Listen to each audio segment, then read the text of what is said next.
സംസ്ഥാനത്ത് കാലവർഷം വീണ്ടും സജീവമാകുന്നു. ഇന്നും നാളെയും ഒറ്റപ്പെട്ട ശക്തമായ മഴയ്ക്ക് സാധ്യതയെന്ന മുന്നറിയിപ്പ്.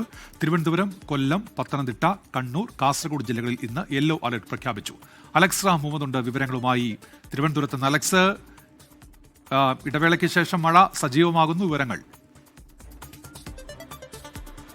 ഉന്മേഷ, തീർച്ചയായും സംസ്ഥാനത്ത് കാലവർഷം വീണ്ടും സജീവമാകുമെന്നാണ് കേന്ദ്ര കാലാവസ്ഥാ വകുപ്പ് അറിയിക്കുന്നത്. പ്രത്യേകിച്ച് ഇന്നും നാളെയും സംസ്ഥാനത്ത് ഒറ്റപ്പെട്ട ശക്തമായ മഴയ്ക്ക് സാധ്യത പ്രവചിക്കുന്നുണ്ട്. അതിൽ തന്നെ തിരുവനന്തപുരം, കൊല്ലം, പത്തനംതിട്ട, കണ്ണൂർ, കാസർഗോഡ് ജില്ലകളിൽ ഇന്ന് ശക്തമായ മഴയ്ക്കുള്ള സാധ്യതാ മുന്നറിയിപ്പായ യെല്ലോ അലേർട്ട് നൽകിയിട്ടുണ്ട്. മലപ്പുറം, കോഴിക്കോട്, വയനാട്, കണ്ണൂർ, കാസർഗോഡ് ജില്ലകളിൽ നാളെ യെല്ലോ മുന്നറിയിപ്പ് നൽകിയിട്ടുണ്ട്.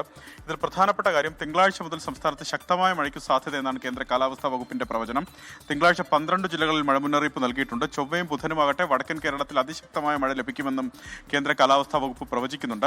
അതായത് മലയോര മേഖലയിൽ മഴ കനക്കാനുള്ള സാധ്യത ഇന്നും നാളെയും ഒക്കെ തുടരുന്നു. അത് തിങ്കളാഴ്ച ദിവസങ്ങളിൽ കൂടുതൽ ശക്തമായ മഴ ആ മേഖലകളിൽ ലഭിക്കും. മഴയ്ക്കൊപ്പം ശക്തമായ കാറ്റിനും ഇടിമിന്നലിനും സാധ്യതയുണ്ട്. പൊതുജനങ്ങൾ ജാഗ്രത പാലിക്കണമെന്നാണ് സംസ്ഥാന ദുരന്ത നിവാരണ അതോറിറ്റി അറിയിക്കുന്നത്.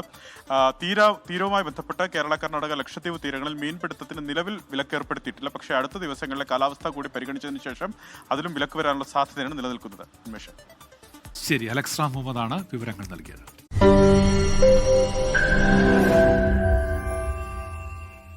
ലോകത്തെവിടെയായാലും ഏത് സമയത്തും 24 വാർത്തകളും ഓഗ്മെന്റഡ് റിയാലിറ്റി പാക്കേജുകളും എക്സ്പ്ലെയിനറുകളും വിശദമായി കാണാൻ ഞങ്ങളുടെ യൂട്യൂബ് ചാനൽ നിങ്ങൾക്ക് സബ്സ്ക്രൈബ് ചെയ്യാം.